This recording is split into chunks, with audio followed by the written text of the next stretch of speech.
So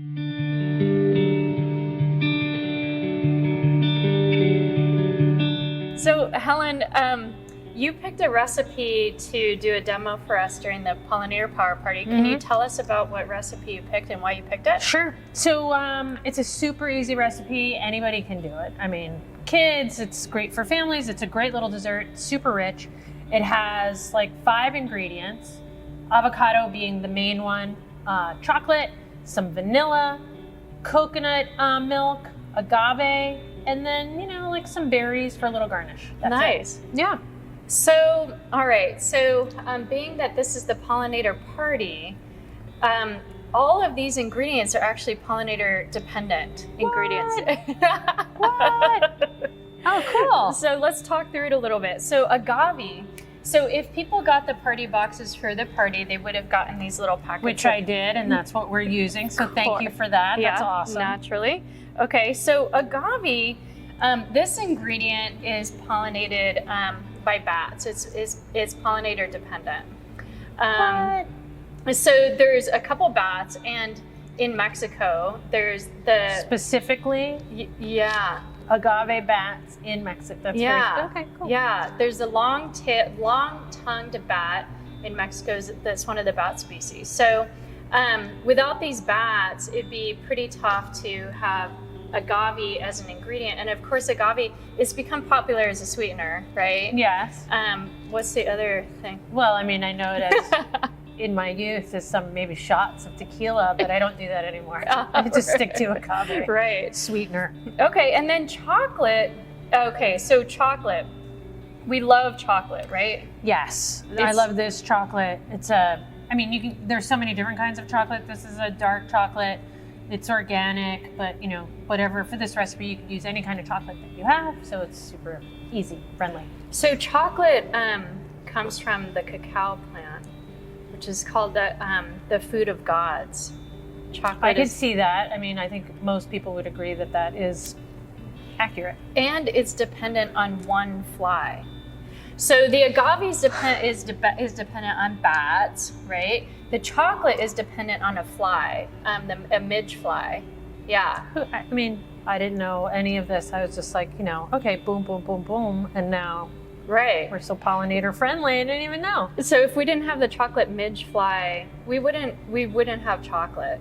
And there'd be a lot of upset people, depressed people, I think. Even your strawberries, which isn't even one of the necessarily called out ingredients here, strawberries are pollinator dependent too. I've talked about this with the group on other videos, but each one of these seeds on a strawberry, to get a fully pollinated strawberry that grows beautiful like this for your restaurant, it has to be visited and successfully pollinated like at least 30 or 40 times.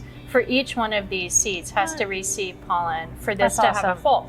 So sometimes when you're growing strawberries in your garden, you're like, what happened to my strawberries? They're like half grown. They were not fully pollinated. Yeah.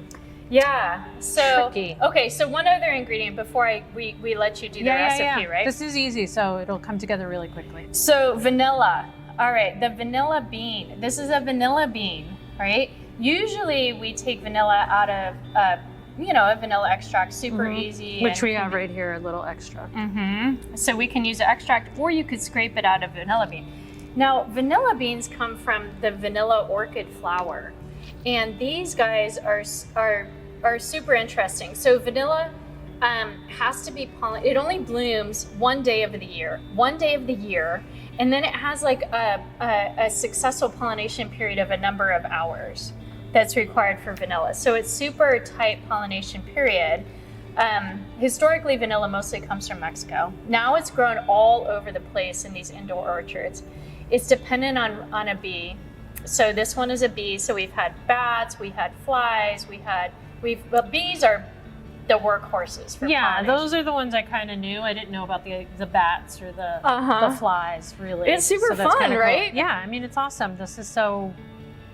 I'm getting an education while I also do this recipe, and I didn't even know it. Yeah. So it's not great.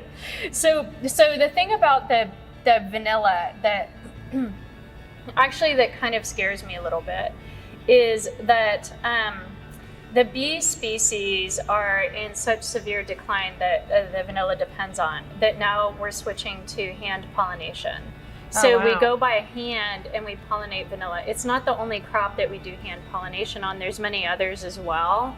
But Crazy. this is kind of, you know, if we take out, actually, I have a question for you. I mean, if we take out, you know, a third of the ingredients in the world and say you can't use them anymore for your restaurant or for your recipes, all of this would be off the table. What would you do? I mean, you know, we take this stuff for granted because it's just so readily available, and you never really think about the process because it's just something that you can grab from your grocery store or wherever.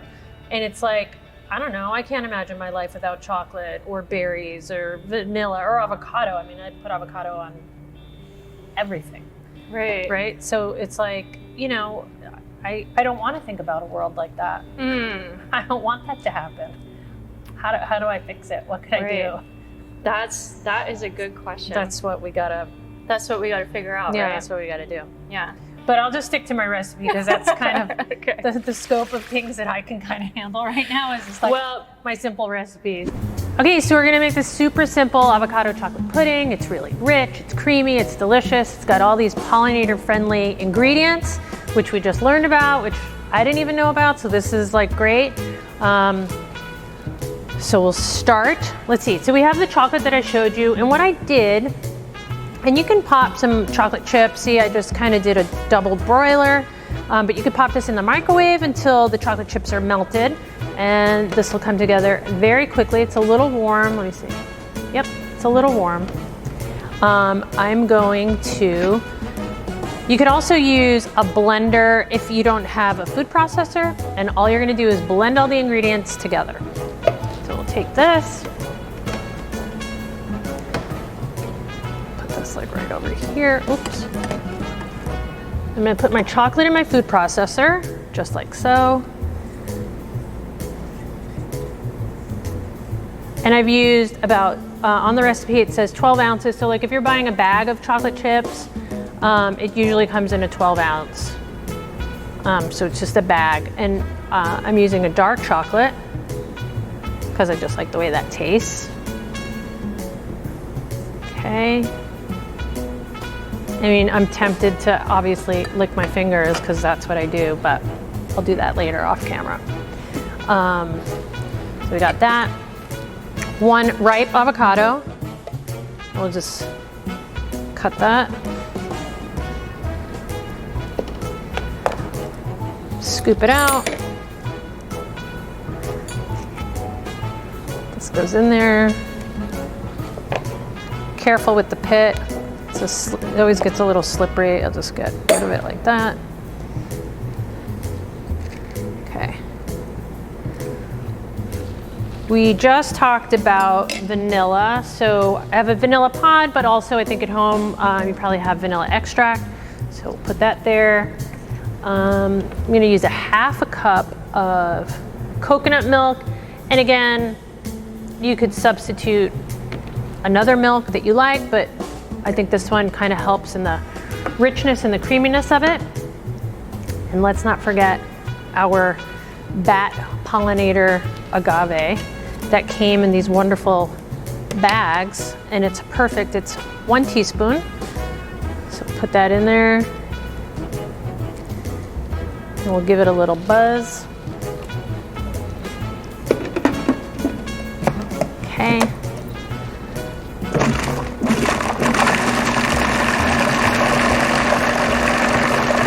Come together.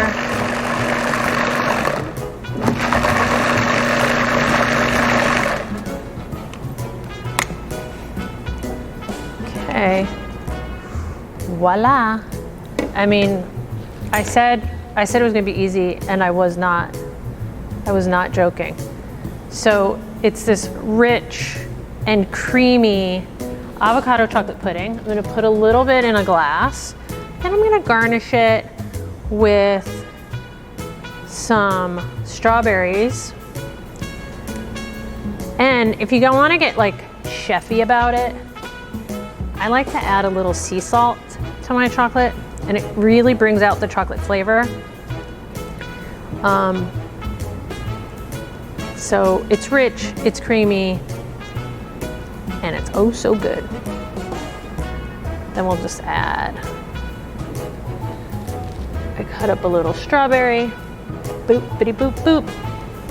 Get a little sea salt on top.